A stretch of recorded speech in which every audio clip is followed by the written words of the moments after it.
잠깐 좀 보여드리자면, 일단 키트 체인지를 하기로 결정이 되었고, 그리고 이제 프라이밍을 준비를 해야 되는 상태입니다. 그러면 늑점 클램프를 바로 잠궈 주시고요.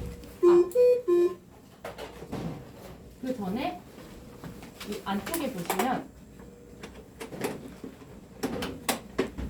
콘솔 안쪽에 이렇게 배터리를 보관을 하고 충전을 하실 수가 있습니다. 그래서 배터리 잔량을 이렇게 직접 매뉴얼로도 확인하실 수가 있고요. 하나를 이렇게 꺼내게 되면 이 백업 배터리가, 백업 펌프 드라이브가 콘솔에도 연결이 되어 있지만 이 배터리에도 직접 연결을 할 수가 있습니다. 그래서 백업 펌프 드라이브를 꺼내주시고요. 그리고 꺼내고 배터리에 바로 연결을 해줍니다. 그렇게 되면 백업 펌프 드라이브가 이렇게 부팅이 되는 소리를 선생님 들으실 수가 있고요. 그리고 키트 체인지를 위해서 잠깐 클램프를 잠궈 주시고, 그리고 펌프를 멈춘 후에 바로 백업 펌프 드라이브를 눌려주고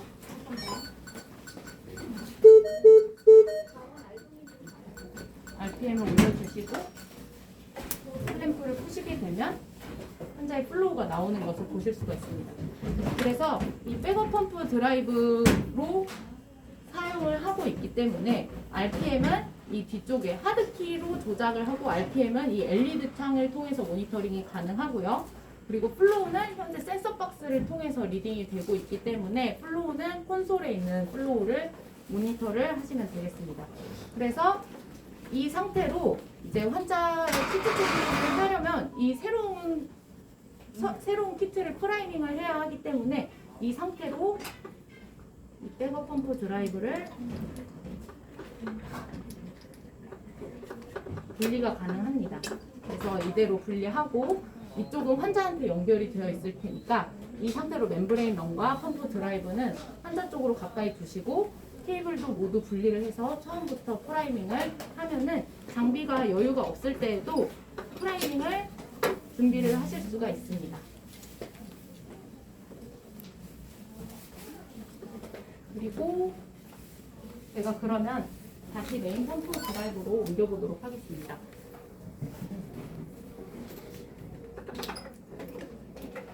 펌프 드라이브를 이렇게 끼우실 때는 사실 선생님 ICU 내에서 선생님들이 직접 조작하실 일은 별로 없을 것 같기는 하지만 이제 끼우실 때는 밀면서 딸깍 소리가 나게끔 끼워주시면 되고, 빼실 때는 위아래에 락킹이 있기 때문에 락킹을 이제 누르면서 빼주시면 되겠습니다.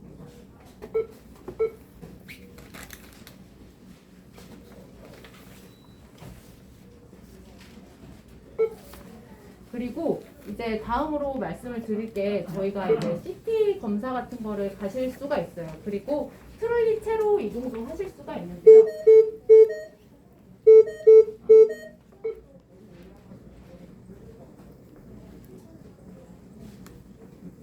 트롤리 채로 이동을 하실 수가 있는데요.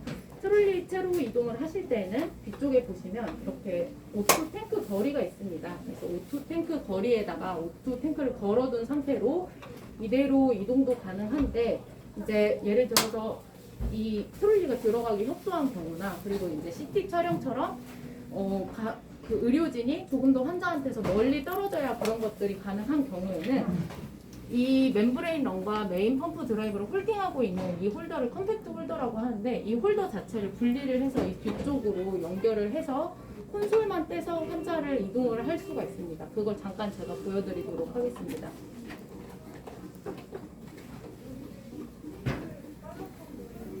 스크린을 세이빙을 해주셔야 돼요. 그래서 먼저 스크린을 잠궈 주시고요. 잠시만요.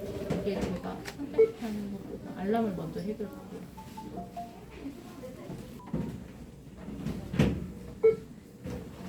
그리고 배터리도 제가 잠깐 다시 부탁을 하겠습니다.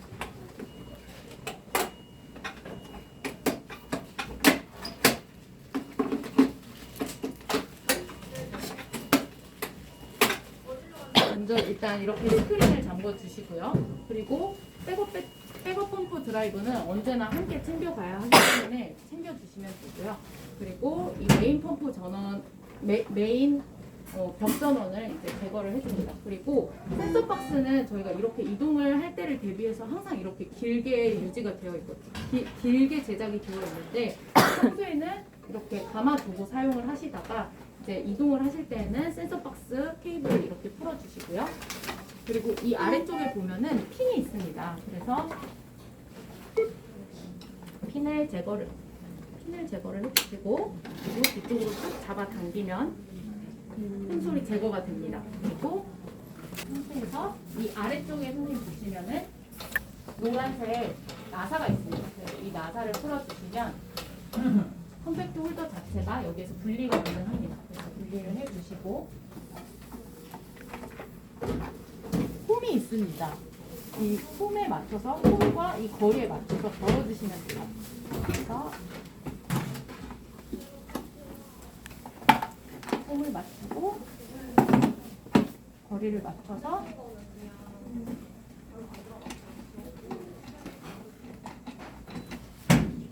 고정을 해주시고, 언제나 한 분이 이쪽 앞에서 먼저 모니터 해주시고 풀어주시고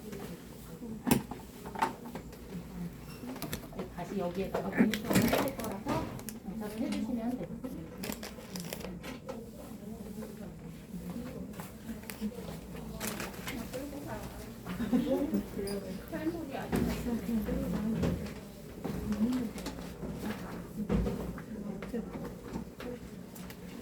이게 조그만한 이런 팀들은 어차피 애기한테 애기한테만 일단은 홈을 맞춰서 풀어주시면 돼요. 자, 앉아볼게요. 앉아보는 게. 저걸 유튜브에 올릴 수가 없고 인기베이터 모르고 여기니까 인기베이터면 옆에 같이 들고 아니요. 제가 이제 몇 가지 이 프레셔에 대해서 하나를 말씀을 드리자면, 이 프레셔가 사실 이제 절대적인 지표라기보다는 선생님들이 클리니컬 디시전을 하기 위해서 약간 인디케이터가 될 수가 있어요. 그래서 근데 아까 말씀드린 것처럼 P1 값이 항상 이제 뭐 네거티브거나 만약에 환자가 과도하게 하이포볼레미아가 되면 뭐 10 이하 정도의 이제 뭐 양수까지도 나올 수가 있는데, 말도 안 되게 뭐 한 150 이상 뭐 이렇게 된다고 한다면 이제 그 값은 믿을 수 없는 값입니다. 그래서 그 값에 대해서 이제 이게 약간 기계가 이상한데 라고 하면은, 선생님들이 기계가 이상하다기보다는 환자 값이 이상한데 라고 하면은 이 키트를 뭐 체인지를 해서 정말 정확한 데이터를 보실 건지, 아니면 뭐 그냥의 인디케이터니까 치료를 교체하지 않고 키트를 계속 사용하실 건지, 그런 것들을 이제 결정을 하시게 될 건데, 근데 사실 어브노멀한 데이터가 나오면 선생님들이 이제 일을 하시는데 별로 도움이 되지 않을 수 있으니까, 그런 때에는 일단은 이 P1 프레셔 IPS 케이블을 제거를 하시고, 그 안에 이제 이물질 같은 것들이 끼지는 않았는지 그런 것들을 한번 봐주시고요. 그리고 다시 끼웠다. 그래서 해결이 되면 정말 다행이지만 사실 해결이 되지 않을 수도 있잖아요. 그런 때에 이제 보지 않겠다고 해서 이렇게 케이블을 빼두면 계속 이렇게 테크니컬 알람이 울리게 됩니다. 그럴 때는 이제 데이터 값으로 들어가셔서